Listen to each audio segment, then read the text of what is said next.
ICQ Podcast episode 283, When HF is Quiet.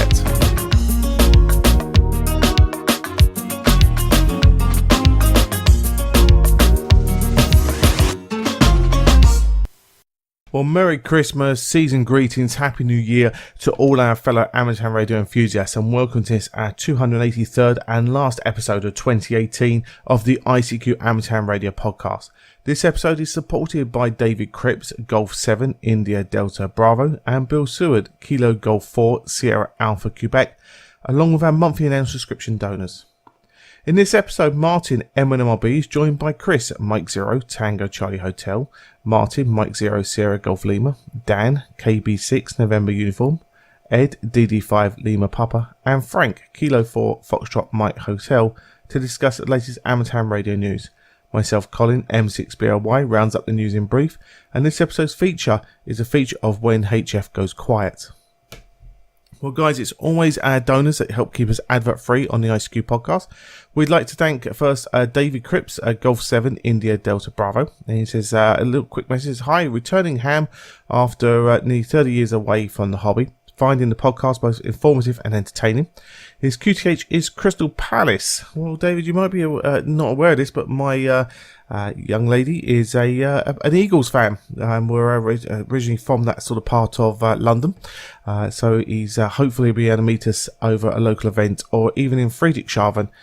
He usually attends for the Enigma Crypto meetup. Thanks for the show. 73 is David, Golf 7, India Delta Bravo. So, yeah, David, we're going to try and publish a list of shows we intend to be at in 2019. And I know, for instance, in your local area, the Cats Bazaar down in Coulsdon will certainly be one that some of the team will be attending. We were there a few weeks ago. So, certainly keep an eye out for that. Friedrichshafen in 2019 may be a little bit doubtful because of our intended trip to go to Hamvention. But I know Ed Durrant, that being his local show, will probably be there in Germany. Our second donor this episode is Bill Seward, Kilo Golf 4, Sierra Alpha Quebec, and he just says, quick note here, says, just dropped you my annual donation, looking forward to the podcast, happy Christmas and happy holidays. So thank you, Bill, and many returns to you and yours as well, and thank you very much for that donation. Those donations, along with our monthly and subscription donors, keep this show advert-free for you. So if you'd like to help us out, and all you need to do is go to www.icqpodcast.com/donate, where anything you can send their way, I say, is always appreciated, shows your value for the show, and keeps us advert-free.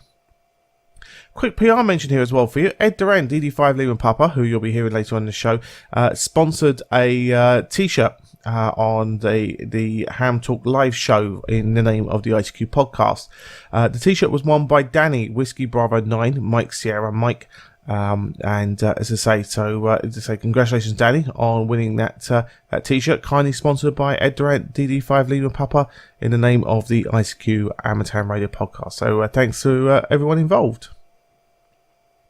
Well, now we join Martin, Chris, Martin, Dan, Ed and Frank to discuss the latest amateur ham radio news, including the non-enforcement of ham radio affecting national security and a new UK contest award. As always, guys, I hope you enjoy. Hi, Mrs. B here. The guys thank you very much for your downloads. However, there are a few things that would help the ICQ podcast to continue to grow. Please subscribe to our YouTube channel. We need you, and it's free. 73's Mrs. B. Well, hi guys, and welcome to this episode's News Roundtable for episode 283, the ICQ podcast, the last one before Christmas, on 2018, that is. Tonight we have Mr. Chris Howard M0TCH. Hi Martin, hi guys. Hi, Chris. We also have Mr. Martin Rothwell M0SGL. Good evening. How you doing? I'm doing a lot better now you're on board, because the secret is you're recording this tonight, because I had a hang on, recording? Hang on, let me play and record. Okay, right, go. Yeah, you hit the record button, will you? Now, I've had a major computer outage in my house tonight, so Martin's recording. I'm actually using a mobile phone, so if the audio is different, we'll have some fun from there. Also have Mr. Dan Romanchik KB6NU. Hi, Dan. Hi, guys. Yeah, good to have you with us, Dan, again. Mr. Ed Durrant over in Germany, DD5LP. Hi, Ed. Ho, ho, ho. Yeah, well, for those of you, obviously you can't see him, but Ed's dressed up as Father Christmas tonight, so he's enjoying himself, I think, Ed, aren't you? Yeah, a bit of fun. Why not? Yeah, Nice to be here. Yeah. And we also have, from the other side of the pond, Mr. Frank Howell, K4FMH. Hi, Frank. Hey, Martin. Hey, guys. Good to be with you this afternoon. Yeah. So, nice full round table tonight. A lot to discuss. So we're going to crack on fairly quickly and see what was what. Dan, you put the first one up. Mr. Rappaport suggests national security risk with amateur radio violations. You and Frank, living that side of the pond, probably know more about it than us, but what do you think, Dan? Sure. So this Ted Rappaport, N9NB, has not only filed a comment with the notice of proposed rulemaking. That's a mouthful. 16-239, which attempts to remove a limit on the baud rate of high-frequency shortwave transmissions. He's not only filed a comment on it, but he's also sent a letter to the FCC chief engineer and to a couple of senators. And his opinion is that these new digital technologies like Pactor and WinLink are already proposing a security risk, a national security risk, he says. And I don't know. It's kind of I can see his point, but I think he's gone maybe a little bit too far on this. What do you think, Frank? Well, I agree with you, and I think in our rehearsal discussion, as we noted there, and I think it's clear if one reads the Hackaday and the other forums where people have commented, that what he's done is raised a tremendous level of confusion that exists among hams. So we don't really understand some of these modes because, there's like a lot of things, there are kind of a small group of people who use them. If it was like FT8, where, half the world seems to be using FT8, we'd know a lot more about it. So this automatic repeat request ARQ mode seems to be the key thing that he's focusing on. And I just think we need a technical answer. And maybe our discussing it here will help contribute, to some people who are technically knowledgeable, who can kind of give us some clear facts. Yeah, but isn't everything that goes out over the air in amateur, pretty much we're not supposed to encrypt it anyway, and things that go out over the air, anybody can listen into and anybody can decode, I would have thought. And it's not as if there's just you and I, Frank, have sat down and written a Martin and Frank or Frank and Martin protocol. These are pretty open. Or if you and I are shipping our favorite dope product across the pond so we can make a lot of money and no one can hear our details, that's what he's really focusing on, those kinds of security risks for the bad guys to use it. And I don't know whether that's true or not. And I think that's the key. Right. You brought up before whether or not a third party could listen in on a station-to-station Pactor transmission and decode it. And I don't know the answer to that, but that seems to be the key. Yeah, and it's not the question of, okay, if you can't afford a $1,000, $2,000 Pactor machine, that doesn't mean that it's encrypted. It's just that if one has a standard to do it, and you and I are in agreement, is that we simply need to know whether that third party, once Station 1 and Station 2 have locked on, and I'm guessing that's what the ARQ mode is, can a third party then read and decode that, that transmission? And if so, it ought to be okay. But if it goes over the air, surely it's, if someone really wants it, they can decode it. How does this differ from, using an app on your phone and sending an encrypted signal on a pay-as-you-go cell phone? Well, and that's what we need light shed. Yeah, so the difference is, while there is some sort of standard out there, apparently, and again, I'm getting this from the Hackaday discussion, there are some key elements missing. So you or I, we couldn't start a development and develop a Pactor receiver because key elements from the specification are missing, apparently. And then that's another issue here is, should we be encouraging proprietary technologies in amateur radio? Because it currently is a proprietary. Only the guys who develop Pactor control this. That's why they can get away with charging so much for it. But again, there are other radio links. I mean, there are other radio links that use, encryption. Though, aren't they? Like point-to-point microwave and things like that. Even if you didn't encrypt it, I mean, it's still, you've got to get in that beam width, though, haven't you? But I guess if you're talking about sending the signals between, long distance like you would with HF, then rather than maybe a microwave signal. Right. Yeah, and I think, let me just jump in here. Both Pactor and WinLink have been around for years. Then this is not something new. This is not a new digital mode at all. This is something that's been around for 30, 40 years, as far as I understand. And so the technology must be there to decode it.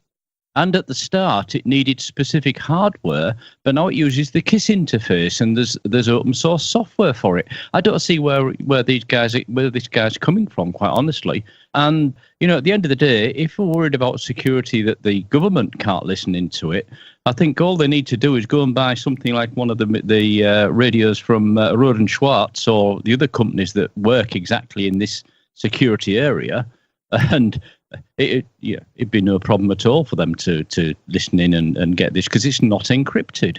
Yeah.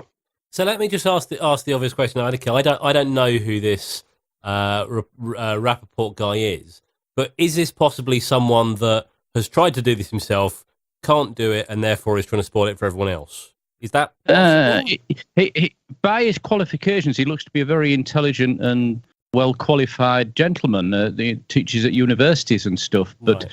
I mean, so I don't think as a possibility. No, I don't think so. But I think it may be that we're not actually understanding where his problem with it is, because maybe we don't have the knowledge. Yeah, more likely. Quite more likely the other way around. That he really has found something that is a problem, but the way it's described in the document doesn't explain it to us why it's a problem.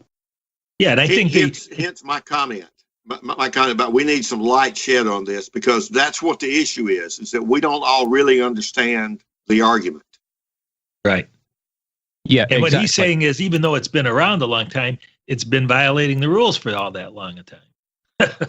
But it's an interpretation of the rules, isn't it, Dan? And if we're now interpreting the rules because we have more knowledge, then he's raising something right. If it's, I'm not 100% sure on this myself, in my mind. That's the problem. But there's so many rules in amateur radio, though, and even we've raised the whole question about, can a foundation licensee operate repeaters from outside the country or vice versa? And you ask the likes of Ofcom, and even they can't really give you a definitive answer as to how the rule is written. Is this possible that the rule is just written and it's just too much of a grey area to be able to comment?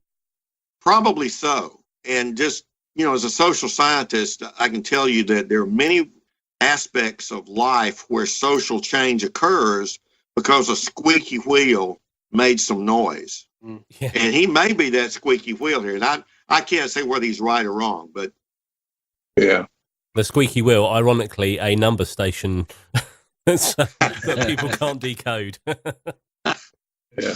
Chris, you've been very quiet so far. Well, I think my only thoughts on this are that I think if you actually were trying to do something illegal and wanting to communicate and around the world, I would suggest the internet or something like an app on a phone. I think like Martin, something like WhatsApp, which is encrypted, or there's lots and lots of options there. Would probably be a lot easier and you're probably a lot less likely to be, if someone's sending something out and people can't decode it and start to get suspicious, that's more likely to raise an eyebrow than if you're sending an email that's using, PGP encryption or something, or using WhatsApp or the plethora of other internet-based solutions that allow you to communicate securely, which are difficult for the security people to keep track of. Yeah. Well, I think the biggest problem is that we don't fully understand what his concerns are on the security issues. And it may just be that there's not enough documentation around that says how these particular apps work.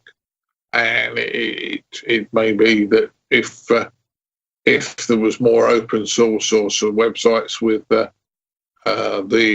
specifications and what's happening within these apps, that might solve all the problems.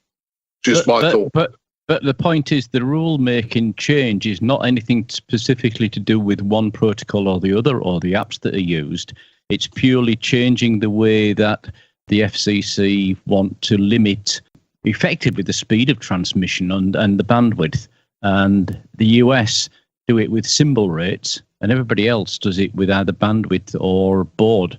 And, you know, it's hard to comment on why the US went a different way years ago, because, you know, they probably started before the rest of us. But it seems that might be causing the problem now. But we don't really know. I just echoing what everybody else said. We don't really understand where the problem is. Well, Ed, you raise a good point. And in the post that Dan has put in here, he's merely saying, okay, you've moved down along the way bureaucratically to make a change in the rules. But wait, before you change these rules, these current rules allow things that I think are violations. So he's using this NPRM as an official vehicle or opportunity, you know, to propagate what he is concerned about. So I don't know whether the proposed rule change per se would impact what he's getting at. His point is that what is there now and has been for a while, as Dan said, he thinks violates Part 97. But I think us talking about it and others talking about it, it won't go quietly into the night. I think there will be some resolution, you know, with information. At least that's my view.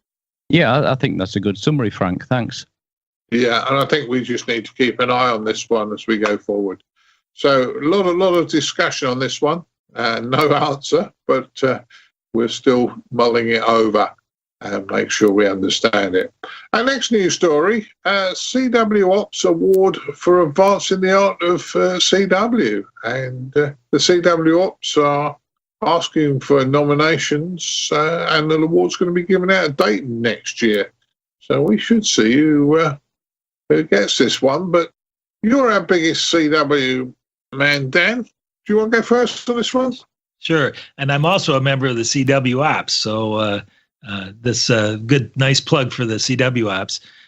They do give out this award every year. I've actually been at the ceremony where they've given out this award. And well, all I can say is I'm all for it. If any of you out there know of someone that deserves this award, get the names in. As I said earlier on, Dan, so you give me the details that it needs, I'll happily nominate you for this award. I think you meet all the criteria. Dan, could you help us with the spelling of your last name? I think I've got Dan down. ROMANCHIK for all of you out there playing at home. And the last three Davy Jones likes to say. Card, please, Dan. Say again. And the last 3 digits on the back of your card. KB6NU, Kilo Bravo 6, November uniform. But I think this is nice, and there's a lot of criteria in here, and it's not only open to CWops members, so it's a good one. But mine, your thoughts? Again, it's the original digital mode, isn't it? Yeah, if it's keeping it alive, that sort of thing, it can only be a good thing. So I'd happily nominate Dan. Yeah, I think we all would. Yeah. Chris, I mean, CW, every time we go to Belfast, it's always a big pull on the public. The public like it. The public like to see it. The public like to have a go.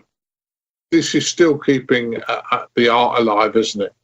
It is, and I think it's important. I think it's it may not be that used very, very much in the commercial world, but certainly in the amateur world, it's still an important mode. And I think having this award is a great way to push that forward and make sure, and I guess provide some recognition of people that are helping to keep this part of the hobby alive. But yeah, you're right. On the Belfast, people, especially the kids, love. They start off a little bit nervous and not really sure what it's about, and as soon as they said the name, a lot of them, can I send my surname? Oh, can I send my dad's name? But you can't get them off the key, basically. So yeah, it's a lot of fun, actually. Yeah. Just a question. You mentioned something about it's not used very much in the commercial world. When it comes to commercial repeaters, i.e. those that are on office blocks and things like that for PMR industry, I know you don't hear a call sign. Do they transmit a call sign, but perhaps without CTCSS on it? Mr. Butler might be able to answer that one.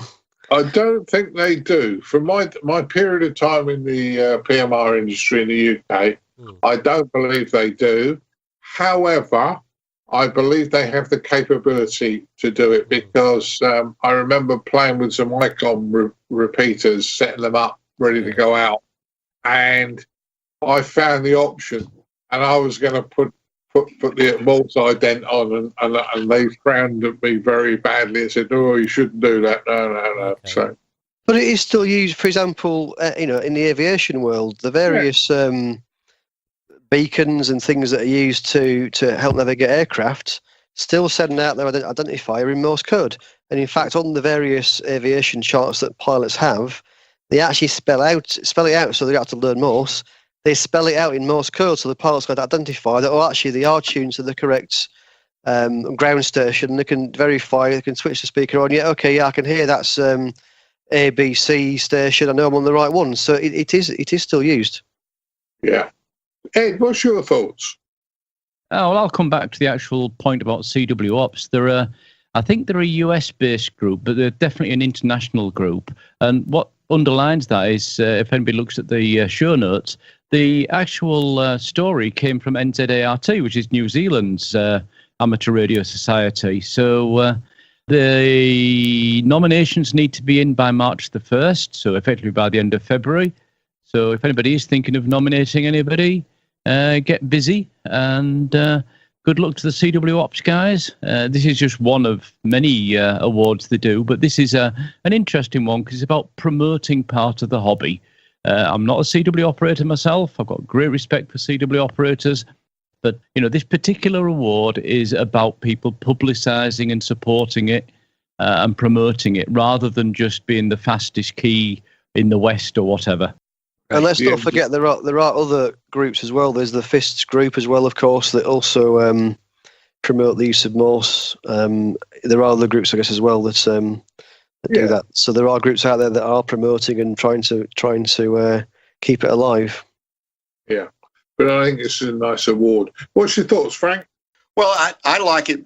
I'm not a CW guy, but and I'll note that we dropped the requirement for CW here, in the States, and yet CW's only gotten stronger. And I think it's things like this that promote the activity. Dan certainly had a leading role among others, and I think, as Ed said, it's just a good thing. So the worst thing is if they just don't get many nominations. So I'd encourage all our listeners to think about their favorite CW op and nominate them. Yeah, CWops.org. Yeah, and it's not the CW op, but the person that's promoting CW operations. Correct, Ed. The publicity PR guy is what we're looking for. Yeah. Or well-known, or, whatever. Good point. So that's a good one. Moving on, I don't think we'll probably spend too long discussing this, or I could be totally wrong. The BBC have just released PDF files of the 1940s Radio Times online.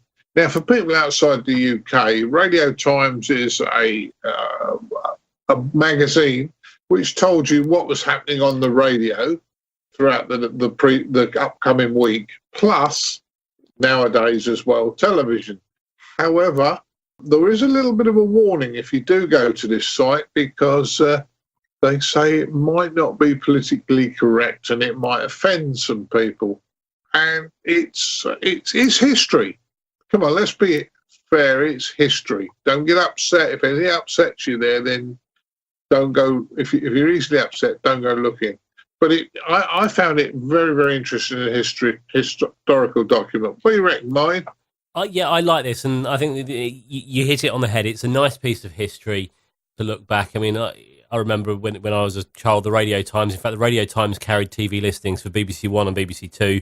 The TV Times had the listings for ITV and Channel 4 when we just had the 4 channels in the UK. But I'm going to go back and have a look at some of these just out of pure interest to see what's there. It's nice history. You mentioned it's not politically correct. Now, being that Chris keeps us in check, I can imagine him just sitting there, just looking at this, frowning and tutting at it all the way through. But sorry, Chris. Maybe. It's over its time, isn't it? I suppose that's the point. It was over its time. So I believe this is part of something called the BBC Genome Project. I think it's kind of a way of, kind of an archive, I suppose, of things from the past from the BBC. But it looks like it's specifically focusing on this magazine. And you're right, Martin, I've forgotten that it was, if you wanted to know what was on TV back in the 1980s or something, you'd have to buy 2 magazines. There was no internet, there was no Google. You couldn't just look it up. You had to actually go out to the agent or get it delivered, or buy a newspaper. And you'd have to buy 2 magazines, one for the BBC, one for the commercial stations. And how bonkers does that sound now in 2018? Oh, it's ridiculous, isn't it? I didn't even realise. Is this a BBC publication? I thought that was, I think Radio Times is linked, yes. To the BBC. Okay. Yes. Yeah. I never realised that. That would explain why they only did the BBC stations then, wouldn't it? Yeah. It's what I guess in the US you used to have a little one called the TV program, TV Guide. That's it. TV Guide. So it's the equivalent of that. That from many years ago. Yeah.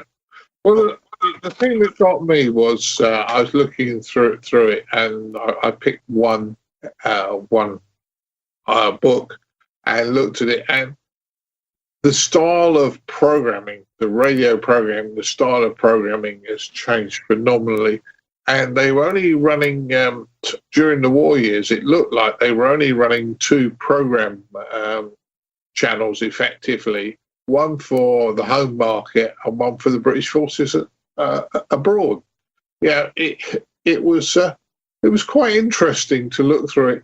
There were a few programs that, because I was born in the early 50s, there are a few programs that were still around in the early 50s, and I don't remember much of them apart from I remember the name. But there are a few that have survived up to this day, a la Desert Island Discs. And I think, Frank, you've heard some of these, haven't you? Yes. Yeah. And I'm actually just checking what was on TV when I was born.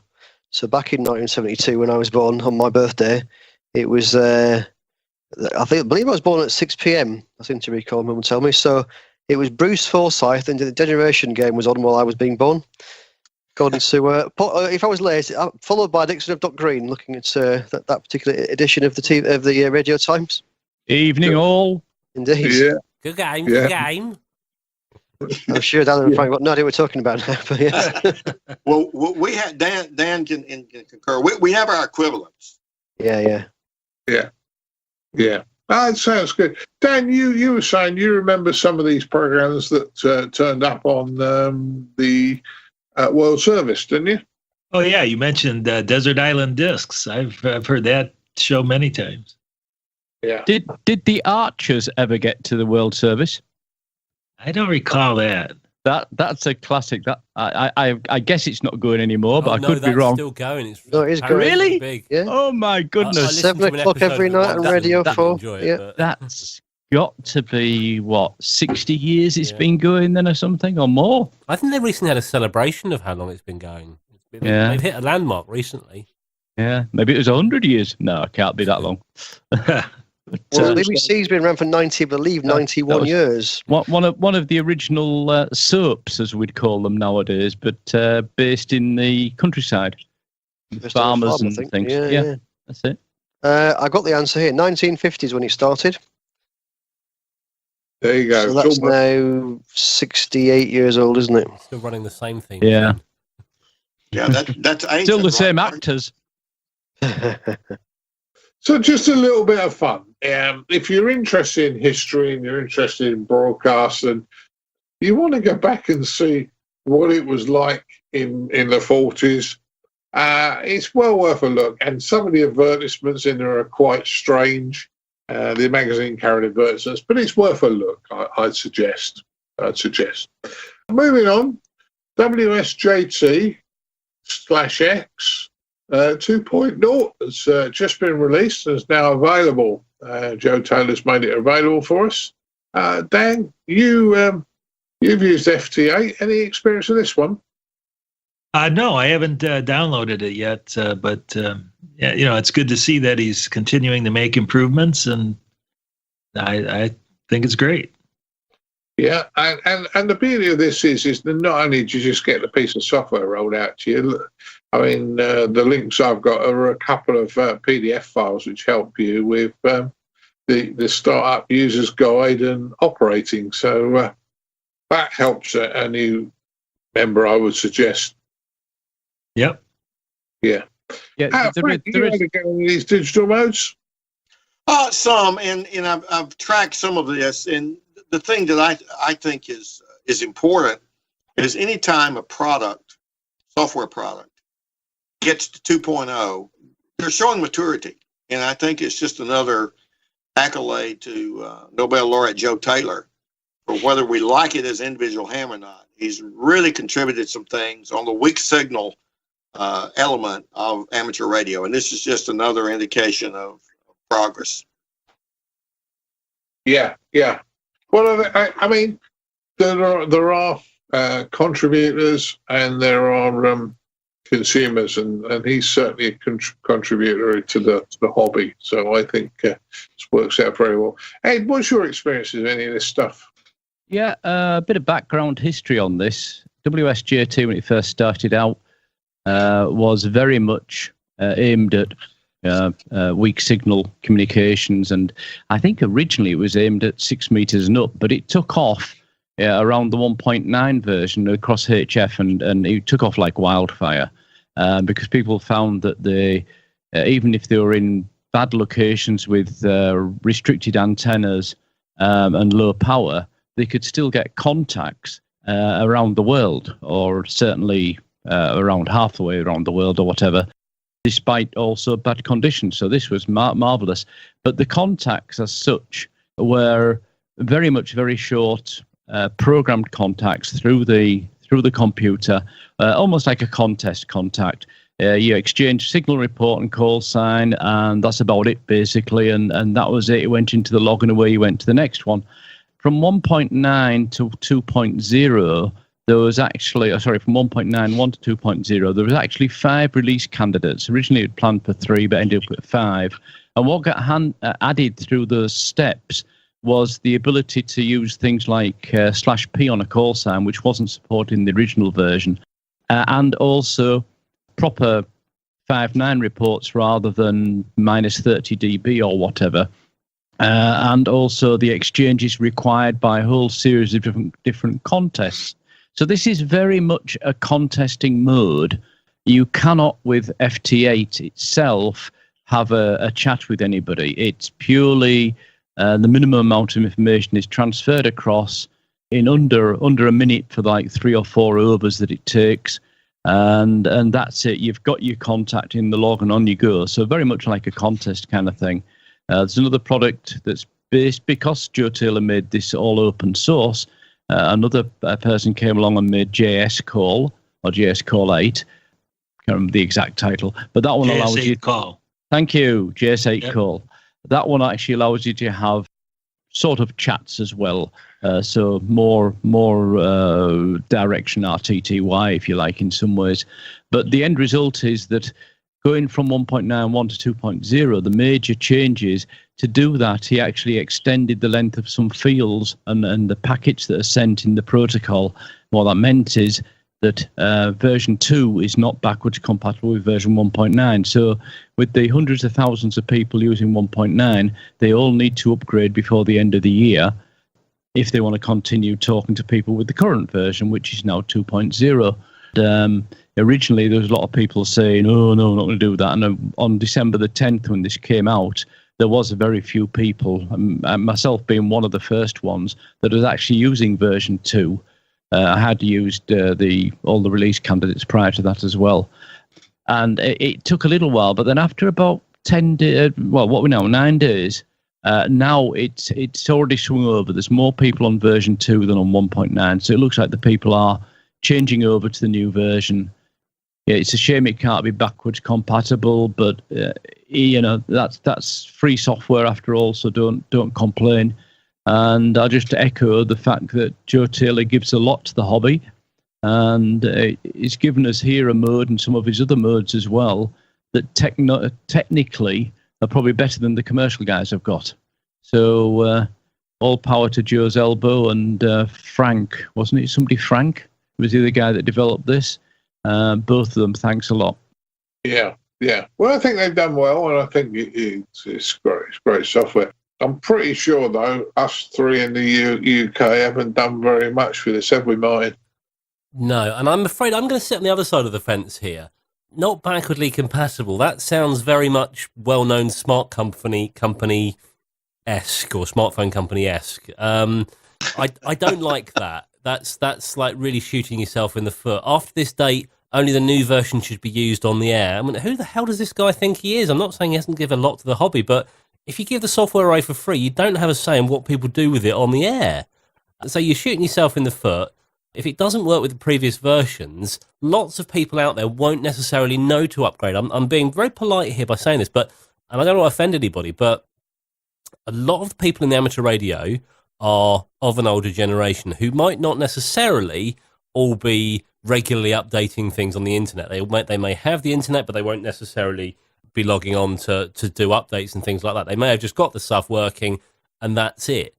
By saying it's not backwardly compatible, what we're saying is a lot of people are going to have they're going to try and decode this stuff. It's not going to work, and they're going to get bored, and they're like, actually, do you know what? This JT stuff is a bit rubbish, and I'm going to just get bored with it and play with something else because they don't know to upgrade. Well, the other thing is when you install this software back to version 1.9, the terms and conditions that you have to accept before you can get it. That? Exactly my point. Yeah. It actually said, watch out, there could be a new version coming along effectively. Honestly, if you're talking about the people, if you talk, very rarely, exactly. But that doesn't make any difference. It still warned the people. And more importantly, it was in readmes and things as well. So, yeah, I take your point about somebody who's not computer literate, but then why are they using this mode at all if they're not computer literate? Well, they've got it. Someone's downloaded it for them. I'm not. Somebody's done it for them and walked away. Lots of people with this problem. There are going to be some people with this problem. And how difficult would it be to make it backwardly compatible? Come on, who are you kidding? Impossible. No. Well, I can only think actual there's a reason. Change. Yeah, I can think exactly. There'll be a functional reason why he's done that, and it'll be something where it's.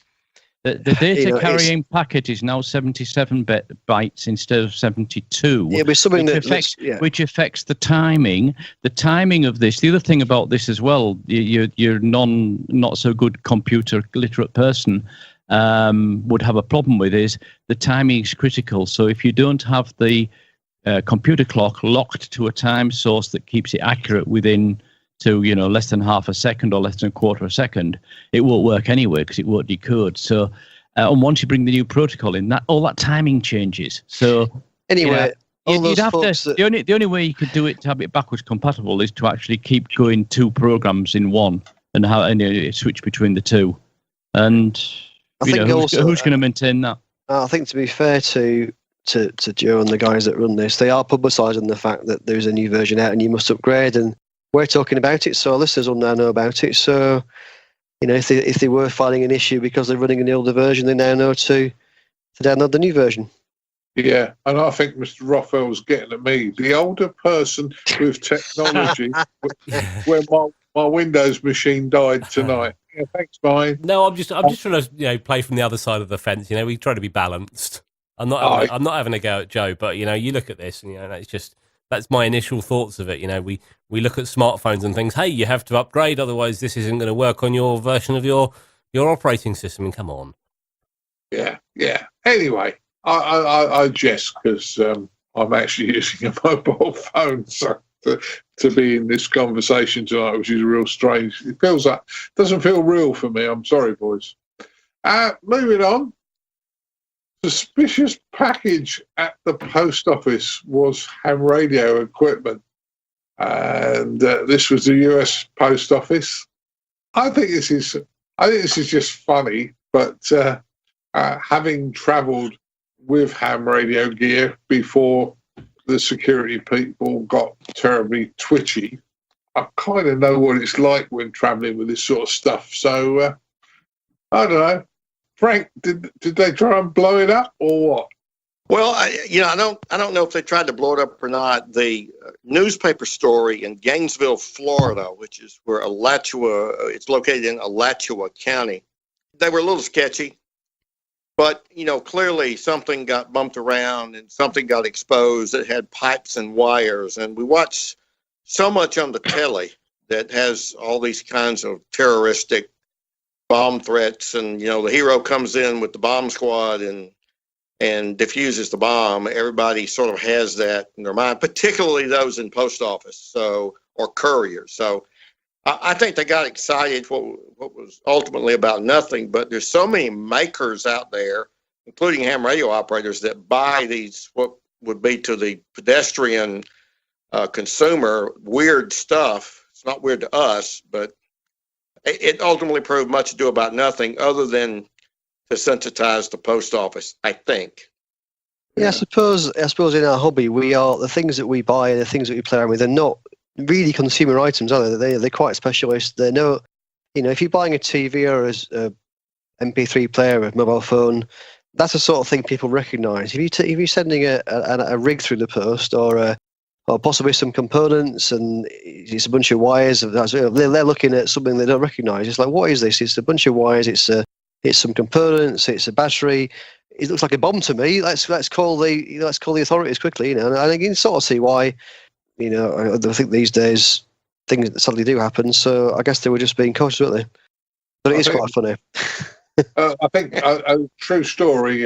Colin probably won't mind me grassing him up on this one, but a couple of years ago, he bought an Arduino education kit with wires and various Arduino and various devices you can connect up to it, and the software and one thing and another.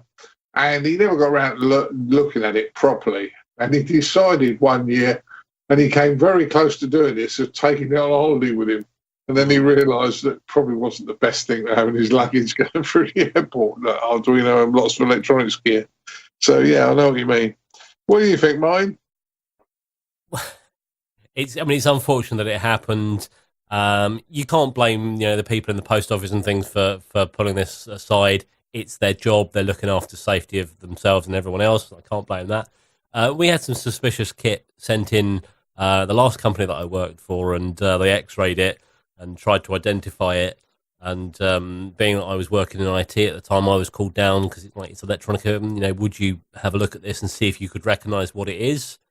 We had a look at it, didn't really recognise it. It looked a bit odd. I'd never really seen any equipment through an X-ray machine like that before.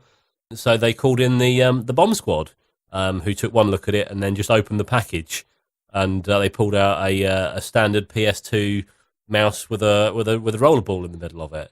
But it just, because it had wires and it had all sorts of stuff like that, we weren't sure what it was. And the person who sent it in sort of a badly addressed envelope wrapped in duct tape, that sort of stuff, with the wrong kind of postage on it, they got in a lot of trouble. Not just from the company, but the police spoke to them about it and saying, yeah, you need to make sure you've got this. So I do wonder if the people that sent this, whether they were spoken to. I mean, we don't know who it was or anything like this, but I wonder if the people that sent it were spoken to, saying you need to declare what's in here a bit clearer. Yeah. Ed, what's your thoughts? Yeah, I've just been searching to see if I can find anything else on this, but there's that one story, and that's all that seems to be on the internet. But yeah, you got to wonder sometimes as well is whether it actually was ham radio equipment or somebody from a hackerspace ordering parts or whatever, and somebody's just used the term, oh, it must be a ham radio guy. Yeah. So it might not even have been ham radio stuff at the end of the day. Yeah, quite likely. Yeah. Because people go ordering computers and stuff and wires and cables and all that rest online, and they come in packages, and this one being badly packed, it's probably been somebody that's person to person kind of thing rather than a company. So, but we can't get enough information to say anymore. Online eBay sale or something like that, perhaps. Yeah. Somebody got something and decided to sell it on or whatever. Yeah. And at least my package that arrived today didn't get stopped by anybody saying it was a bomb. It was actually, I've just got a Raspberry Pi and its case. So I suppose if that went through an X-ray machine, they might be wondering what it was. Yeah, true. Dan, you're over in the States. Have you had any problems with the Postal Service getting your ham radio gear? No, in fact, I get all kinds of stuff, right, from China and everything, and it just gets here. But, we just had this big bomb scare, right, a month and a half ago about this guy mailing bombs. Unfortunately, they were duds. They're all duds. But, you really can't blame the post office for being cautious. Yeah. Well, my only bomb story, and this is a true one, many moons ago when I was a computer hardware engineer, long before the PC came out, I was had to take a big tape cleaner evaluator, 9-track tape, and most of the youngsters won't even know what a 9-track tape is, back to a major water company on the south coast. And I arrived, and this thing would take 2 strong people, but preferably 4 to lift it. And I got to the front gate and I said, look, mate, we're not carrying that halfway, 200 yards down this or 200 meters down this track. So you'll have to let me in. So they raised the barrier, and the lady on reception raised the barrier, and she let me in, and then promptly went to lunch. Her replacement tips up, sees my car where cars are not supposed to be, and they actually evacuated the building, and they were about to get the bomb squad there. And I went, hang on a minute, that's my car. I'm delivering. And but actually clear the building. So, you can't be too safe, in my opinion. So, anyway, just a bit of fun. Quick news story on this one. Worked all postcodes. Now, in the UK, we have postcodes. The States, you've got zip codes. UK amateur radio dealer Moonraker has announced a new award scheme that they're trying to get going. Looks like predominantly for VHF, for UHF, and could be a bit of fun. I don't know what you think. I'm going to start with the UK boys. Martin, any interest in this? I'm liking the idea. I mean, I genuinely am against contests just as a whole. But I do quite like this, mainly because it's going to increase activity on some of the underused bands. And they talk about 4 meters, 2 meters, 70 SEMs and 23 SEM. Okay, 2 meters has a fair amount of activity. 70 SEMs, some, but 4 meters and 23 SEMs, very quiet by comparison. They're not dead, but they are very quiet by comparison. So if it increases the activity on the bands, it's going to get more people out the woodwork and get them on the air. Great. Absolutely fantastic. How many postcodes are in the UK? Oh, that's a good question. Well, a postcode in the UK narrows down to about 4 or 5 houses. I think this is going down to the first 2 letters, isn't it? I think so, almost like the postal town. I think possibly the first 2 letters, so town and district maybe. So it's not going to be hundreds and hundreds, but the full postcode is the first 2 hundreds of thousands. Yeah. I mean, for argument's sake, my postcode is Sutton, is Sierra Mike. And I'm Sierra Mike 5, but there's Sierra Mike 1 through Sierra Mike 7. Actually, looking here, it does actually say login with the first 2 characters of the postcode, with a few exceptions such as Channel Islands and BT, whatever the BT postcode is. So it is just the face of town, basically. Looking at this, I would say there's probably 50 or 60, maybe across the whole of the UK. I'm probably Googling it. I should find out. Well, this map here shows quite a few, actually. I'd say 100 or more. Yeah.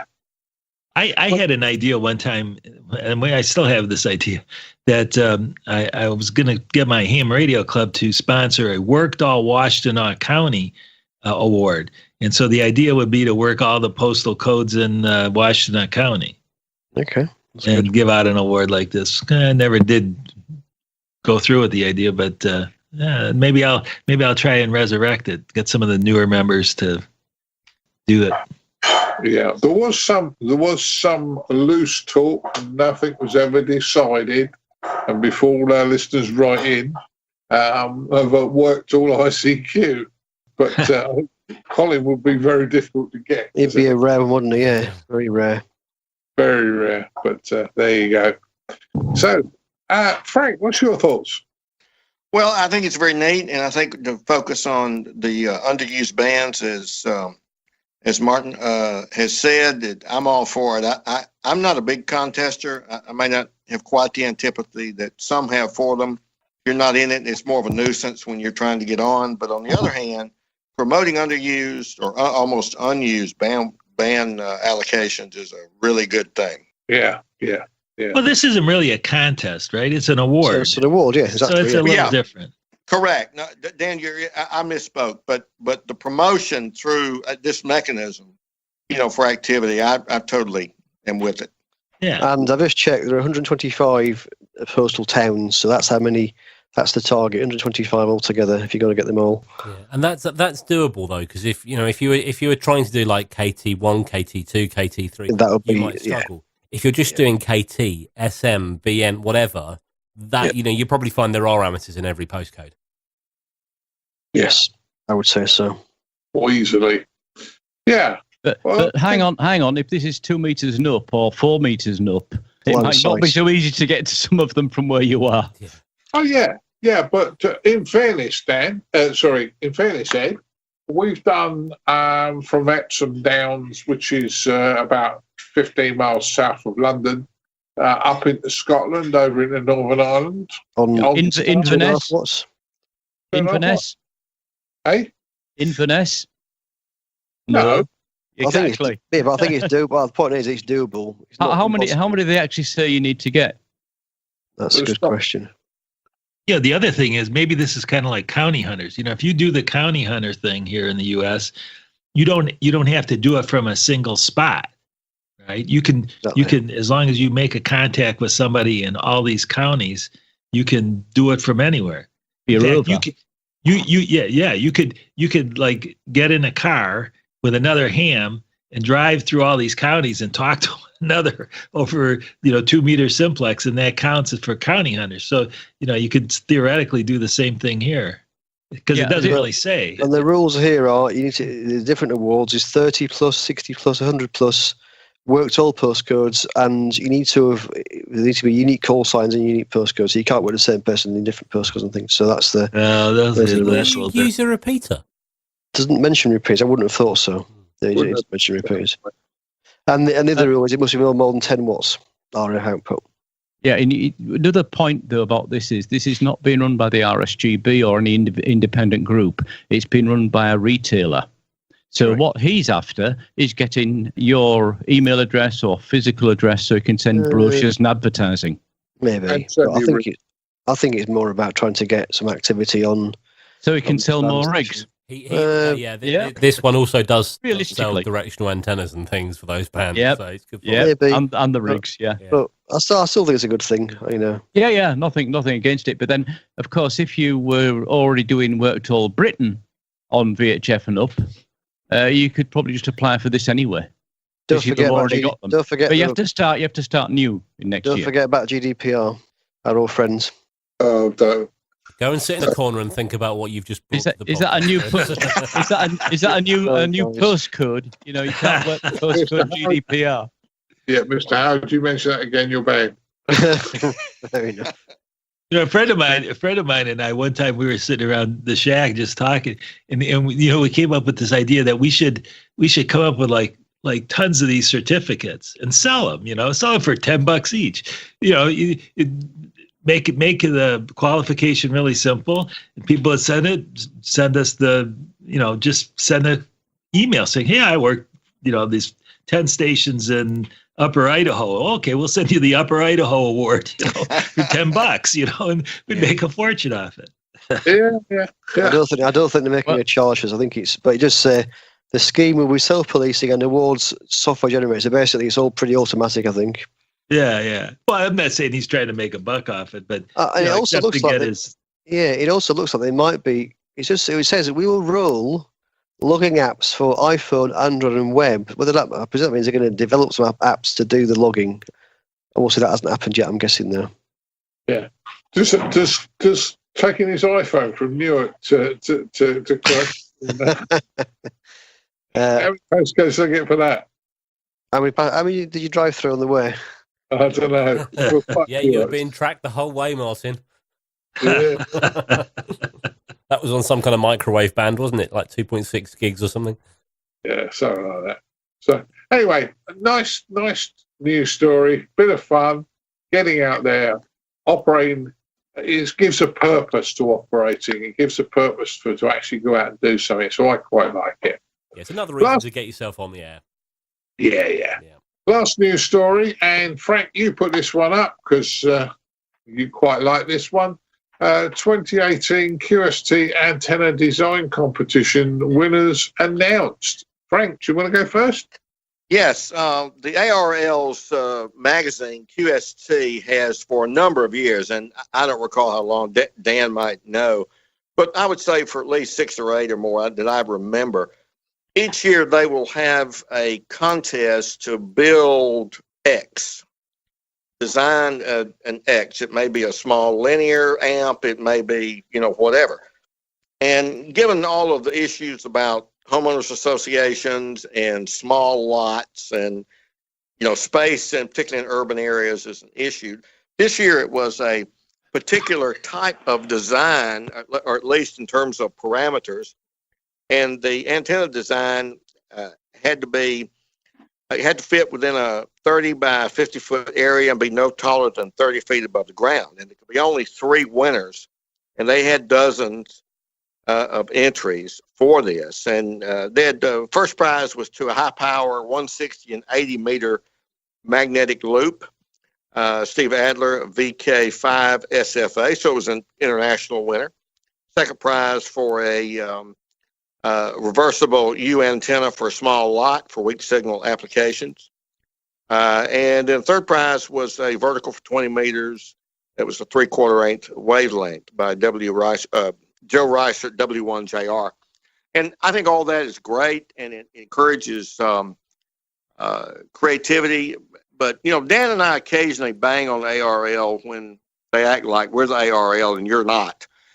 But here's just another example, to be fair, of what a group like the ARL or any other group of that kind should be doing, and they are doing it, and doing a bang-up job, in my humble opinion, to encourage hams to focus for a period of time, use your creativity, build a neat thing, and we're going to publish it so others can build it. So that's my take on this. It's a bigger picture effort and impact, and I like antennas anyway, so this sort of was right down my alley. Yeah, and I congratulate the guys, because obviously it's nice that somebody's putting something back in the hobby, and the people who've taken the pleasure of doing these designs, a lot of us are going to get fun from it. Chris, your thoughts? Well, these are some clever guys. I think we all know that having the fanciest rig in the world is absolutely no use whatsoever unless you've got an aerial to match it. So I think it's really good that they're promoting aerial design and innovation in this. And it's not easy, there's an awful lot of stuff way above my head in terms of designing antennas and the like. So I think it's good that they're promoting it, and because I think it's important that aerial design keeps match with rig design. We've seen a lot of improvements in rig design over the last few years, software-defined radios, etc. And I think it's important that aerial design, kind of continues as well. Yeah. Well, I like the fact that Magloop won the first prize, and having sat through a couple of times, Dr. Mike Underhill doing his talk from the Guildford area on Magloops, absolutely fascinating subject. Did you ever see any of those, Mike? No, I don't think I did. Not offhand, and I'm always curious about how the Magloops, how well they work. Especially when you consider how small they are by comparison. But some people swear by them. When it comes to building antennas, though, I think it's amazing. I mean, okay, yeah, you can put together a Yagi or a really, really big kind of antenna. But if you can make something that's really efficient, that's small, or you make it out of ultimately scrap parts or something like that, then even better. And if you can work the other side of the world with effectively something you've built, then that's got to be that's a huge achievement. Yeah. Well, one day, you ought to have a chat with Steve Cook. He built a Magloop antenna, and he was tuning it up at home. Yeah. Got really hot, and it burnt his carpet. Really? I remember saying he couldn't actually get to unplug it, could he? Because it was in the way. Yeah, I remember that. Yeah, I'm telling that story. Yeah. So, Dan, your thoughts on this one? Well, yeah, it's very cool. I'm kind of interested in seeing what the design is for this low frequency antenna. 30 by 50 by 30 still isn't really a small antenna, but yeah, it might be interesting to see what he's got for the low frequencies. Yeah, that'll be good. That'll be good. Ed, you got the final word on this one? Yeah, I was actually surprised to hear that somebody actually even submitted a magnetic loop, because you read the specifications of what they're asking for, and this guy thought outside the box. As in, I'm thinking wire antennas of some sort, and okay, maybe a sky loop or something, that sort of direction that would fit in that area and do what they want. But then he's come up with a magnetic transmitting magnetic loop. So from somebody who should have more than enough space being in South Australia, it's not as if even if he lives in Adelaide, he's probably got a fairly big lot there. I don't know which part of SA he's from. But yeah, good on him. And regarding mag loops in general, there's often talks at Friedrichshafen on that, and there's one actual German guy that does them, and he's actually got different theories. So I'd be interested to actually get a look at what this mag loop looks like, whether it's one that's fed with another loop within the loop, or one that's fed with a delta feed or some other method, because the German guy, he uses a completely different feed method. He doesn't use a separate loop. It actually taps onto the loop on different parts depending on the band. Key thing about magnetic loops, they are very, very, very narrow. So as much as the design of the actual antenna is concerned, the design of how you tune it without zipping through where you need to be is a major part of the design as well. Because that's actually quite critical. And as you just said, they are very, very, very, very high voltage devices. So don't go. If you have a look on his QRZ page, you can see a photo of it. Oh, great! Got to do with that. Yeah, you don't want to be touching a mag loop when somebody's transmitting. Yeah. But good. Well done for all of the three. And actually, I'm also interested in that LFMF reversible antenna, because if that's really going LF, which is, basically medium wave and below, that they've got it into that small lot, that's going to be interesting to look at. I think they're all interesting antennas, and as I say, hopefully we'll hear a lot more about them as the time goes on. But that's a good one. Well, we've done the news stories. All that's left for me to do now is ask you guys what you've been up to in since the last time you were on. I'm going to work across the page here. Frank, you go first. Sure. I've got a new friend who's Newham in one of the clubs I'm a member of, and his day job is working with a company that services hospitals and medical facilities with regard to their imaging equipment. And one of the things that his company does is they go replace the batteries that are kind of backup in case the regular power glitches while they're doing an image. They don't have to redo it. So I've got what looks like to be almost an unlimited supply of repurposed batteries. So I took possession of 16 28.5 amp hour AGM cells that are rated at 13.4 volts. And I got 14 out of 16 to recharge back up and have a good discharge curve when I put my programmable load on it. So I've got a few 100 pounds of batteries at my disposal, and I'm building a portable battery bank for about 128 or so amp hours, and just building that out and getting the parts together that'll handle the current and the metering and all that. And I'll probably put it in a inexpensive rolling cooler from Walmart, a big box store here, or a rolling tool chest that is small. And when I get that one done, then my good friend who doesn't do a lot of building, I've got to build him one. So I'm kind of doing some entrepreneurial building, I guess. Yeah, that sounds interesting, and you get a lot of satisfaction out of building things. I certainly do as well, Frank. Ed, what have you been up to? Well, actually, something that follows on from the feature I did on the last ICQ podcast show. I've been working with the programmer for the Pocket RX-TX, the Android phone app that controls rigs remotely. And we've made quite some advances, actually. So it's quite nice to be involved in all the beta testing and improvements and suggestions. And Dan YO3GGX from Romania, is planning to get the next version 3, out, hopefully before the end of the year. And it's just nice to be part of the development process. And the other thing I'm getting ready to do is also what I mentioned a bit earlier. I've just today got my Raspberry Pi. I've never used Raspberry Pi before, so this is going to be a big learning curve for me to start. And the intent there is that it'll become my computer that I take with me on SOTA summits. So if I want to do any of the digital modes, I can use that rather than having to take something like a tablet or a laptop. Result being it's a lot more, it's a lot lighter, smaller, and more resilient to being bashed around.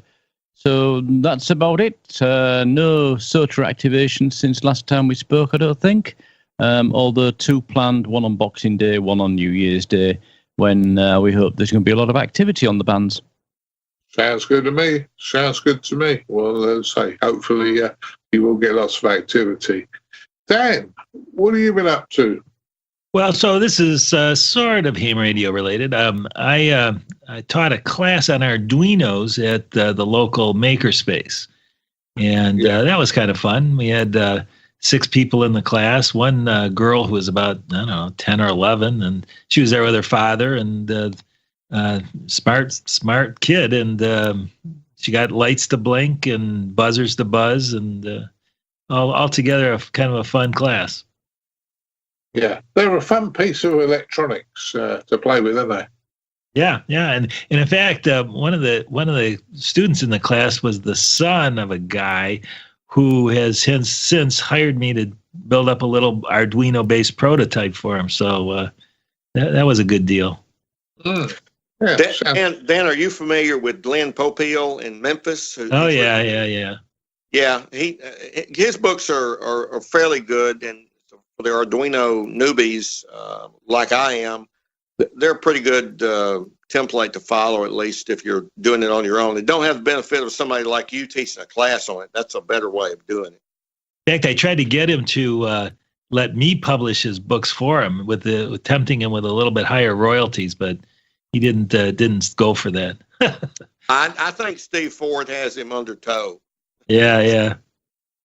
Well, I've got both his books, and I prefer the first one personally, because I think the first one is a bit more achievable for the newbie. The second one's a bit more in depth. Yeah. But they're good books. So it sounds like you've been having fun, Dan. Martin, Oh, yeah. Martin, have you been terrorising the airwaves? I've been doing my best. So with the obvious side of the stuff that I do for work, did some repeater maintenance. Went up to the GB3XP repeater site. They've had some maintenance guys on the roof that have done their own works and let some water into our coax and things like that. So got to return early in the new year to replace the coax and potentially check out the aerial as well. Bit of Fusion, bit of D-Star. Got myself a network radio. I had problems originally with the app on my Google phone, which is a pure Google phone. It just wasn't working. It was buggy. But after persuasion from you, I downloaded the later version again after several updates of Zello. Really enjoyed it. So I got myself a network radio. Been playing a bit with that. That's quite fun. And the other day I decided I was going to go on to HF, had a tune round. I thought, it's weird, it's really, really quiet. Hit the tune button. Weirdly, the higher bands, like 10 meters and 12 meters, tune up okay. But the lower bands weren't tuning up at all. Gone out and had a look, and a fox have bitten through my HF antenna coax again.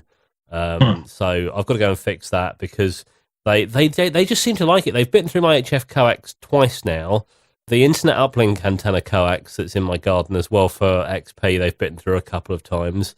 And also, I've got Christmas lights in the front of my house. They bit through one of the power cables for one of those the other day as well, which was quite annoying. So I had to go out and solder that back together. So yeah, keeping busy. Yeah, sounds like it. Well, sounds good. Chris, I know some of what you've been up to. What is it about foxes and biting through cables? We seem to have a continual issue at the Scout Hall. We have our radio club meetings where we have an internet connection, and it's constantly off because something's bitten through the cable. We know there's a fox that is quite common in that area, which hangs around. So that's a suspicion. But anyway, what have I been up to? Well, I bought a new car. And Martin, as you pointed out, I didn't even think about this, it's got a glass roof, which means I can't use a mag mount. So I have no idea how I'm going to fit a radio into this car. Bring the drill. I have no idea. You can't drill a hole for a glass roof very easily. Or maybe you can, I don't know. Not I'd like you to. It's quite a new car. So I've got to figure out if I'm going to bother, or if I do, how I'm going to fit a radio. It's something I need to do very carefully and plan out and think about before I rush into it. Didn't Colin have a mag mount on a metal bonnet of the car? He had a plastic. Was it a plastic bodywork on his car? And he put the mag mount on the bonnet because it was the only bit of metal that we had. You're right. Yeah. So that's yeah. So I mean, I don't know. I'm looking at the options. For now, I might have to just go with the handheld. I think to work through repeaters. I think, but I will look at it. But it might be a long job for me to evaluate the best option on how I might get a radio in the new car. Chris, the point there is, of course, with a glass roof, you aren't screened by a metal roof, so maybe an internal antenna inside the car will work. Maybe. I'm sure there's many options. So I spent when I did the part exchange on the car, I spent an entire morning taking the radio out of the old car in preparation. But then I'm thinking now, this will take some planning getting it in the new one. So we will see. If anybody's got any tips on fitting a radio into a BMW 3 Series, let me know. Other things, so Martin, yes, we both did go to HS Belfast again the weekend. It was cold and wet. Not the fault of the ship, but it was. It wasn't that busy, was it? I don't think particularly that day. But we did have it.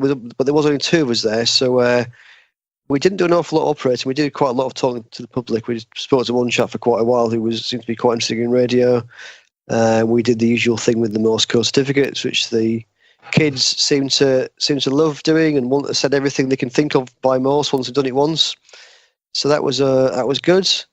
It's funny mentioning earlier about the QST magazine and the awards. It made me think, did I renew my membership? Because I now get mine, rather than through the post, I get mine online, which was I don't get a reminder there's a new edition out. And I think, in fact, I'm pretty sure looking earlier that my membership's elapsed. So I need to go and sort that out and renew it, I think, so I can start to get involved again. So that's something on the list.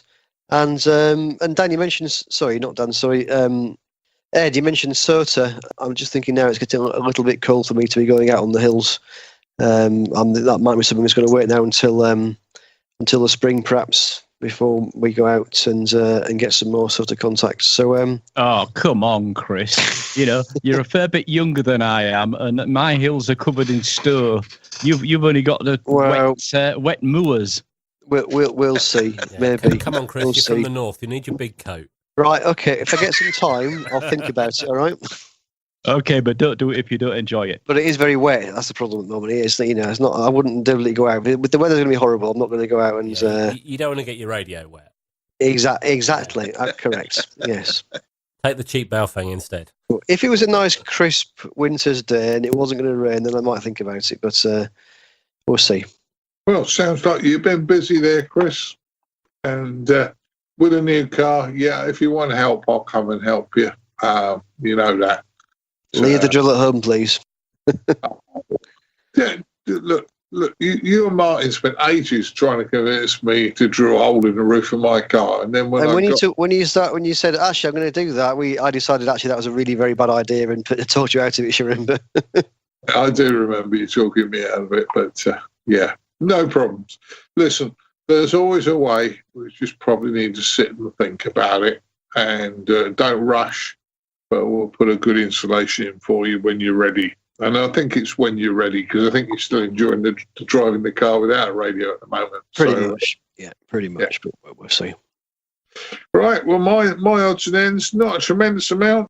Did build myself a capacitance discharge box to discharge electrolytics, high value ones when I'm poking around in mains operated equipment. Have done some operating, a little bit of HF, a little bit of VHF, as usual. Once again, talked about, Chris has mentioned, went to Belfast. I took some old multimeters up the club the other night and was showing one of the new guys from the club some of the things that he hadn't seen, and some bits and pieces which he was quite impressed with, and things like that. I took a valve voltmeter up there and said, this is every bit as accurate as a digital meter if you read the scale correctly. Carol's quite impressed with me because she's got a big star that sits on top of the Christmas tree, and effectively it's run with a battery pack with 3 1.5 volt batteries. Now, I know it's 4.5 volts, but it kept chewing batteries like it was going out of fashion. So I said to her, hang on a minute, you got a USB lead, I've got a USB adapter, and you can get 5 volts off a USB adapter. And it's 0.5 volt high, but what the hell, it works. So she's happy as Larry because her Christmas tree light, she's never changed batteries. Dan, you might get a bit of junk mail now. I apologise in advance, but my FCC licence now says I live with you, Dan. Okay. So thank you for being my... I get so much junk mail. There's no worries at all about that. Yeah, anything arrives for me, Dan, just open it. If it's pure junk mail, chuck it in the bin. If it's something from the FCC that's important, then we'll talk about it. But apart from that, most of it will be junk mail. I apologise, you're going to get junk maal, but no problem. If it's a check, cash it and don't tell him. Yeah, that's what I was thinking. Yeah, no problems. The only other thing I did play with, have done, and I talked Martin into it a little bit, was the D-Star app for the Android thing called Peanut. Yeah, it works very well, doesn't it? Works very well. Great way of getting on D-Star without spending any money. And my thought on that is it will hopefully dispel some of the myths that you get whenever you say, I use D-Star, and people say, oh, D-Star, it's not real digital. Well, give it a go. You don't even have to spend any money. You've already got the tech for it. I don't think anybody said it isn't real digital. They might say it isn't real radio, but yeah. By the way, with users. That, okay, or Fusion users. Exactly. So they just okay, whatever. Do you actually have to have a D-Star ID to access that? No, you just have a call sign. You log in with your call sign. You have to register with the guy because it does go out on amateur repeaters. Yep. But that's I've sending an email. I've used it. Yeah, I've got it installed. I've used it, but I thought I'd read somewhere you had to have your D-Star ID as well. So I contacted my mate back in Australia to re-enable the one I had a few years ago, and works fine. But it's interesting what he's doing there. That is basically, I think, using an MMVDM, is it? MMDVM. Thank you, MMDVM. Adapter, and then interfacing it to the computer, to his computer, and to the internet, so that others can get into a set list of what are they called? Not talk groups. That's me DMR. Not rooms. That's Reflectors. Reflectors. That's it. Why do they all call them something different? Never mind. But yeah, great fun. I was listening to quite a long conversation of somebody driving up the road near Coventry the other day on it. Yeah. It's a bit of fun. And there will be. Because you're all connected to a reflector, there will be some form of amateur radio in the link somewhere along the line. So that's quite good. Last thing from me, last episode we talked about potentially doing a network radio get-together on Zello on Boxing Day, the 26th of December. I said I'd mention it on this podcast. We're suggesting 1600 UTC on the 26th of December.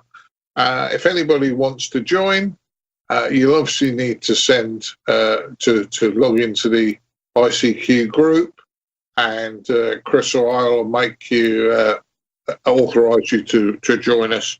There's about a dozen people that have access to the group at the moment. I don't know how many people are going to join. I don't know if it's good. We'll be on as long as it takes. If nobody turns up, it'll be very quick. If 500 people turn up, I might be sort of on it for about 3 days. Hi. But so the group is, just to be clear, the group's called. There are two groups. The one you to link to or join is called ICQ Podcast without a space. There's another group called ICQ Presents, which is more for us to use when we're at events between the presenters. That's all. So ICQ Podcast is the group. If you're interested, that's the one to go to. If you connect to that group, and we'll need to trust you as a user. So a bit like on some of the other Zello groups. So if you don't do it at 3 o'clock in the morning, please, in the UK time. If you can do that, maybe on the day, or maybe slightly before 4 o'clock on the day, we can quickly trust you. In fact, what we'll do actually, if people join the group at 4 p.m. UK time on Boxing Day, 26th of December, we will see people on there anyway. And so if we see you join, we'll trust you anyway. So that will be pretty straightforward. Yeah. And I've been trusting people as I've seen them join the group. So that should be good. Right. Well, that's pretty much what we've all been doing. I think we've been doing a hell of a lot. We've run long again. So the boys have got early starts tomorrow, same as I have. So I'm going to thank each and every one of you and wish you all a very Merry Christmas and a Happy New Year. Mr. Chris Howard M0TCH. Yeah, cheers, guys. Have a great Christmas and New Year, and we'll see you all next year. Yeah, and Mr. Martin Rothwell M0SGL. Always fun, great pleasure. Happy Christmas to all our listeners, and if you don't celebrate Christmas, then season's greetings to you all. Yeah. Mr. Romanchik KB6NU was with us tonight. 7-3s, guys. Happy holidays. Yeah, thanks, Dan. And Mr. Ed Durrant, DD5LP, who's been wearing the Santa suit most of the evening. Yeah, it left a little while ago. I could hardly breathe through the beard. Okay, for our German listeners, if there are any, frohe Weihnachten and eine guten Rutsch in 2019. So happy Christmas and a good run into 2019. Yeah, that'll be good. And last but not least, Mr. Frank Howell, K4FMH. Thanks for joining us, Frank. Hey, glad to be on again. And Merry Christmas to everybody, and we'll see you in 2019. And as we used to say on the radio, be there or be square. Yeah. As we go into year 11, it'll be fun. So I say 73 all, and say Merry Christmas, Happy New Year to all 5 of you, and all the presenters and all our listeners. 73. 73. Keep your amateur ham radio podcast advert free by donating less than a length of coax. Visit www.icqpodcast.com/donate now. For all the news, links and information, visit www.icqpodcast.com.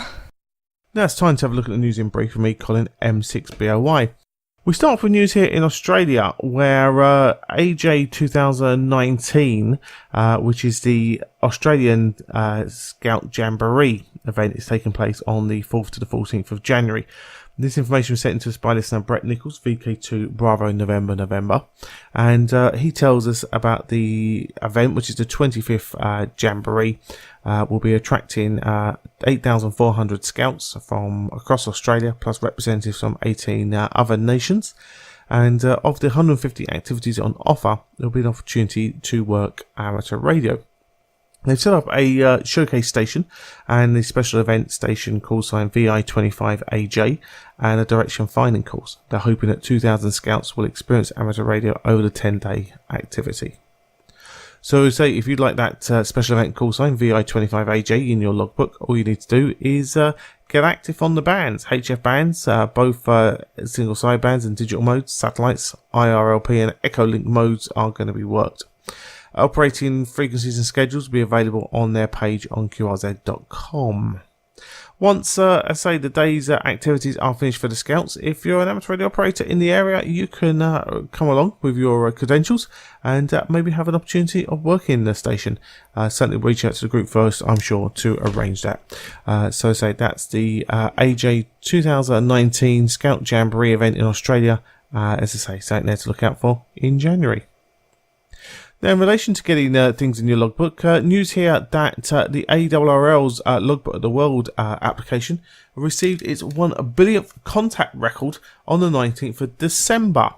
The 1 billionth record was uploaded by call sign 7X3 Whiskey Papa Lima. That's the Sahara DX Radio Club. And it was a 20-meter SSB contact with David Clare, India Whiskey 1 Delta Quebec Sierra. That took place on the 28th of December 2016. So it took a while to get that one in the log, but it's the 1 billionth log on that application. There is also news as well about development of version 2 of Logbook of the World taking place at the moment. So we're hoping to get more information there from the AWL in due course. Now again, that's always time of year where amateur radio can be a little bit slow with the Christmas holidays. So good news here that amateur radio on the International Space Station is about to have some new equipment. Unpacking installation is taking place at the moment after it was shipped up to the International Space Station in November as part of the cargo transported via the Russian 71P Progress resupply vehicle. The new packet module for the station will replace the current gear, which has been intermittent over the past year. Good news there that they're going to be keeping this, getting the station back on the air. At the time of failure, they revived the system and filled the gap and waiting for the replacement module. So I say it's been down for quite a while, probably about 15-16 months, this hardware. So say hopefully now getting this new hardware on board will bring the station back on the air as well. In 2017, Howell relayed nearly 89,000 packets of information via the International Space Station, an average of 243 packets every day. The statistic intrigues and amazes everyone involved on the space station operation. The current crew includes Serena Anura Chancellor, Kilo Golf 5, Tango Mike Tango, Alexander Gust, Kilo Foxtrot 5, Oscar November Oscar, and cosmonaut Sergei Popoklov, I think it's pronounced, but they're due to be changed out soon on a supply vehicle. So hopefully we'll get this packet gear operational on the amateur radio station up there on the International Space Station. Well, now we head over to our features episode, which is a feature by Martin Rothwell, Mike 0 Sierra Golf Lima, on when HF is quiet. I hope you enjoy.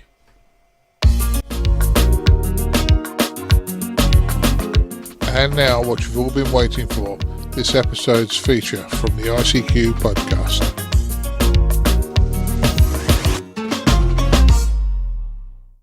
Hey there, it's Martin M0SGL, and reading some social media posts recently on both Facebook and on Twitter, I see quite a lot of negative comments towards amateur radio, in particular relating to the quality of the HF bands at the current time. And listening to a conversation on 2 meters the other day, I heard someone who I won't embarrass by naming them, that said he was disheartened with the whole thing, and now he was actually thinking about selling his equipment as, quote, radio is boring now, it's either contests or silence.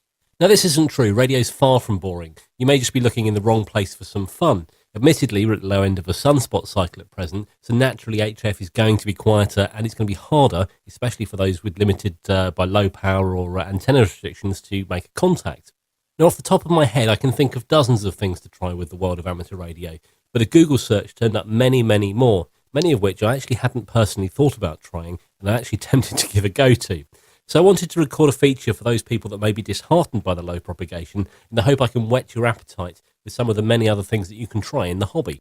Now, for those of you who have been licensed for many years, maybe I'm preaching to the converted, or maybe you've heard of these things but not really given them a go, listen on, you may find something of interest. And for those of you that are new to the amateur radio world and have recently got your license, firstly, welcome. Welcome to this wonderful hobby. Hopefully this will draw your interest to a couple of things that you might like to try yourself. So, things to do while HF is quiet. It should be fairly obvious, but VHF, UHF and repeaters, they're not dead. Try calling CQ on the calling frequency. Just because people aren't talking doesn't mean they're not listening. Why not try a mode that you've not tried before? 60 meters, 4 meters, 23 centimeters. These modes are not dead. Call CQ, you will be surprised. If you don't hear anything, put a message on a ham radio Facebook group asking for a sked. You'll be surprised how many people creep out of the woodwork when they hear activity on the band. Again, just because they're not talking doesn't mean they're not listening. Sitting in the shack, even now as we speak, I've got a radio on in the background. Just because there's no one talking on it, if I hear someone call CQ, I'll almost certainly go back to them. If you like walking, why not take the handy talkie with you? Climb a hill and call CQ on too. Or why not try SOTA? We ran a feature on this recently, and I'd invite you to go back and check that out if that tickles your fancy. And what about digital modes? There's always people on digital modes to talk to, but what one should you get? Well, that's an easy one, the one that has coverage in your area. But where do you look when you've got your digital mode for people to speak to? Well, on D-Star, a good place to start is Reflector 1C. For Fusion, you could try CQ UK on 27793 or the Americas link on 21080. Even DMR has activity, but not being a DMR user, I couldn't advise you exactly where to start. However, I'm sure that someone at your local radio club can point you in the right direction. Remember, of course, you can send pictures on D-Star and Fusion as well. I don't think it's possible to send pictures on DMR as it's more a PMR technology in the amateur world, but hey, if you're that way inclined and you've got the skills to do so, why not have a go at developing some way that you can? Now, if you want to try D-Star without investing any money, search the Play Store for Peanut. You can get on air with your smartphone. Your voice does go out on amateur radio repeaters, so you do need to register, but it's a quick, simple and free process, and it will certainly get you onto things like Reflector 1C, and you can get into the conversation that way. Other digital modes are coming out too, P25 and APCO. I won't lie, I don't know anything about these, but I do hear more and more people talking about them, so if you have a friend that's into one of these new modes, chat to them. Learn something about the system. You never know, you may well like it. And hey, if you learn something about it, give us a shout, talk to us about it, and we can share the knowledge with our listeners. Why not try Echolink or IRLP and connect to a distant repeater from an area or country that you wouldn't normally chat to? Chat to someone on the other side of the world for a giggle. Bear in mind that Echolink-enabled repeaters local to you can be used to connect to another Echolink repeater anywhere else in the world. It can be quite fun driving to work in the UK, for example, chatting to an Aussie driving home from work in Australia. Of course, if your local repeater doesn't have Echolink, you can also install the app on your phone or laptop and use a headset instead. Why not try network radio? There's apps out there like Zello. Now, okay, this isn't ham radio, but it does operate very similarly in the fact that you have a push-to-talk button and you talk to people around the world, and it may keep the bug alive. Contrary to popular belief, you do not need a special device to do this, as much as some radio dealers would like you to believe. Your standard smartphone, which you already own and are probably listening to this podcast on, can do just this. Just have a search for Zello, Z-E-L-L-O, in your Play Store. Just like Echolink, Zello is available to download for your PC as well, so have a search in Google for the link. Why not try some HF digital modes? Many radios have audio USB interfaces built in, and those that don't can usually be interfaced with the computer very easily just using the computer's sound card. So why not try some HF modes? PSK31, Olivia, SSTV. In fact, you can do SSTV with an Android app and the speaker and microphone of your radio. Even with HF as quiet as it is, I've worked SSTV pictures all across Europe. And what about some HF digital modes? FT8 or Whisper, for example. Most of it is letting the computer do the work, but it can be great fun, certainly with Whisper, to see where your signal gets to on the map on different bands. And it's a great way to test out that antenna that you just built. Hey, with that in mind, why not build yourself a new antenna? And don't forget FT8 Call as well. They've recently changed the name of it for whatever reason, but that's a great way of having a weak signal chat in more real time.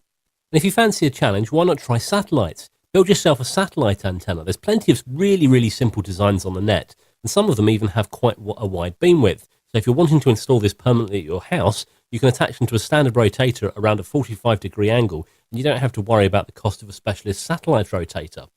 But of course, don't forget, it is quite possible to work satellites with a handheld Yagi. I have a commercial solution known as the Arrow. Martin M1MRB has an elk antenna. That's because we wanted a more commercial solution. But if you fancy building an antenna, why not give it a go? Try some FM satellites. If you've got D-Star, why not try the D-Star satellites? Or if you're feeling really brave, then why not try the SSB satellites? There's plenty of activity and loads of details online as to when the next pass will be.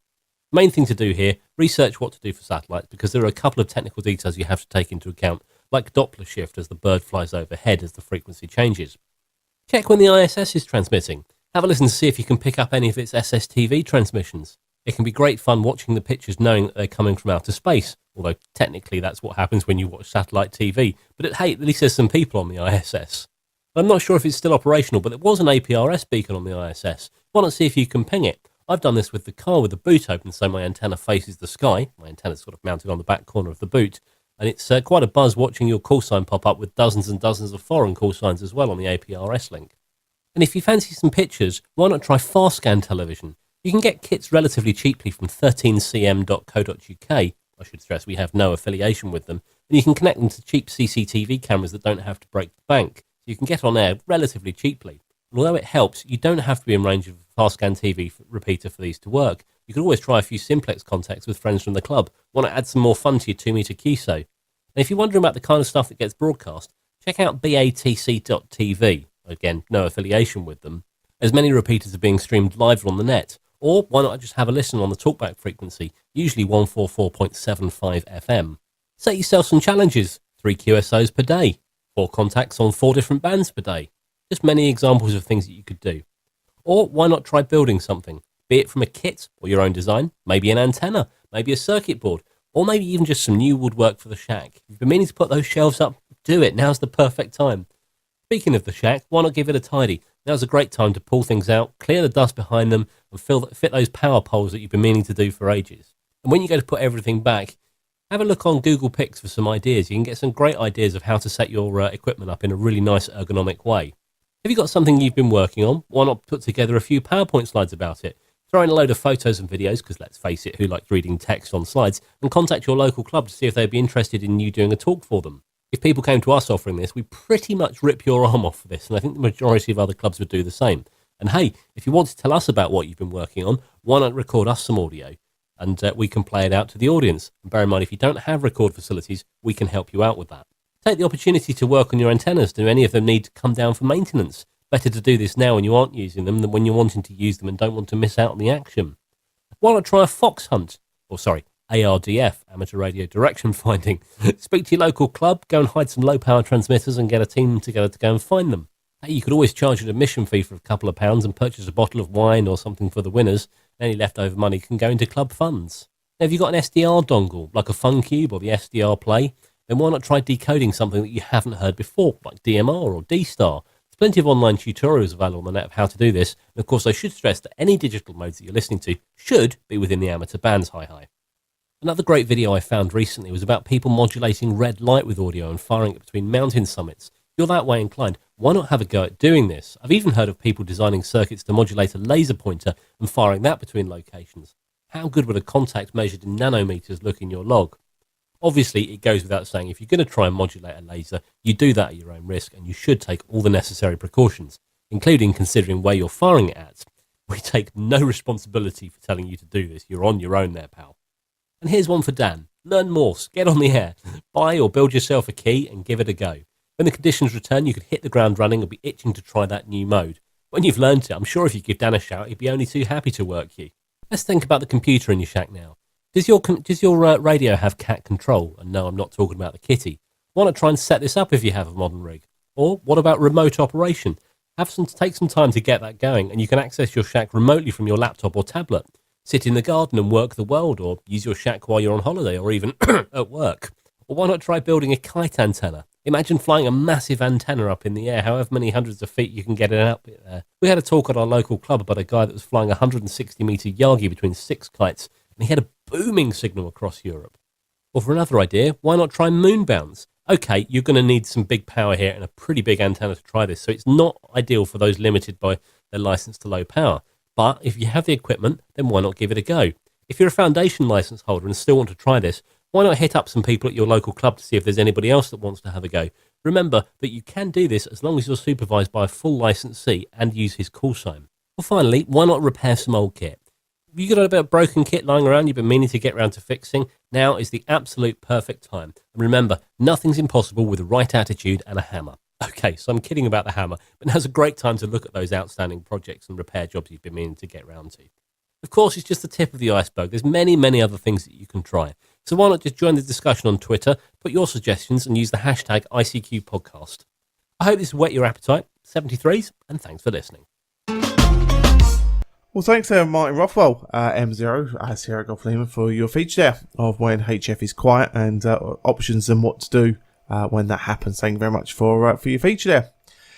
As always, we'd like to thank the listeners who kindly donate to the show. We've had a wonderful run recently, guys. It really is helping us pay our way. And not only does it help us obviously pay for the hosting and all the bandwidth costs, etc. of the show, but when we get sort of an extra the more than we need.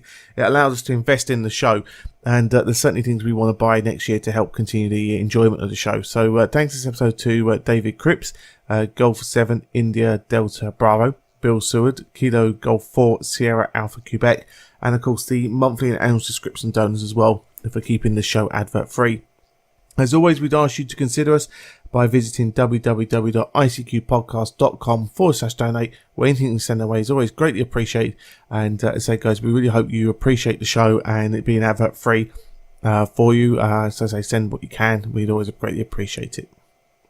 As always, we'd like to keep up to date with us. If you haven't done already, subscribe to the newsletter on the website to keep up to date with all the news and information between the shows. Access the Facebook group and the YouTube channel, youtube.com/ICQ podcast, where our videos we've produced this year from events including Friedrich Sharvam, Hamfest UK, and the National Radio Centre are there for you to view. Particularly if you get bored over Christmas with the umpteenth rerun of Star Wars, Harry Potter, and James Bond movies, they'll be there for you to check out along those ways there. So certainly I know certainly when my youngest harmonic daddy will be checking out the latest 19th rerun of Harry Potter, I can certainly check out those videos and enjoy those videos we've made this year. Yeah, well, she is a big Harry Potter fan now, Holly, isn't she? But I understand that. The other thing also is we mentioned earlier, and hopefully you're going to send out a quick note to people. We are doing a network radio group, so if you're on network radio, I know it's not real radio, but if you're on Zello and you fancy having a chat on Boxing Day the 26th at 1600 UTC, just go along on network radio, look for ICQ podcast, and the minute we see you in the group, we'll trust you and you can come along and have a chat. Now, I'm not sure how many people are going to join in. There might be me talking to myself, or I might be on there for the rest of the year, but you're welcome to join us just for a chat if you wish. So something we can do, Colin. Yeah, exactly. You know what, I've just suddenly realised that, because of course in the UK we call it Boxing Day, in Ireland it's called Stevens's Day, and I just wonder if our American friends, whether or not they call it any day from there. So if you got, I don't know the answer, but if there is a day for a name for the 26th, you can tell us on that group that we're going to be having on the 26th of December. So we'll get some postings out on the usual channels to let you guys know more details. Right, well, I think that just about wraps up our last show of 2018. What an amazing year it's been. Listenership ticking along nicely, and great feedback from you. Was wonderful meeting so many of you at various events this year. And we'll be publishing very soon our calendar of where we're going to be in 2019. And as I say, guys, your donations have helped keep us advert free in the podcast show. We really do appreciate everything you guys have done for us this year. So thank you very much. I'm sure, our thoughts as well come from our panel of wonderful contributors throughout the year. And I'm sure you and Dad would join me as well in wishing again our listeners wonderful holidays, wonderful Christmas, season greetings, etc., and peace and happiness this Christmas time and New Year. And as I say, I think about the last thing to do though, after all that, because we have to keep tradition, is find a chocky bicky and make a cup of tea. We must find Mrs. B a cup of tea and a bicky. Yeah, I agree on that one. And let's hope that everybody has peace and enjoyment in next year. The DX is long, and as Colin said, a very Merry Christmas and a Happy New Year from all of us at the ICQ podcast. And we will look forward to meeting some of you as we travel around next year and hearing from you with your feedback. So that's all looking good, Colin. Exactly, guys. Well, listen, guys, wonderful season greetings. Enjoy the hobby, and we'll catch up again in 2019. See you then. 73.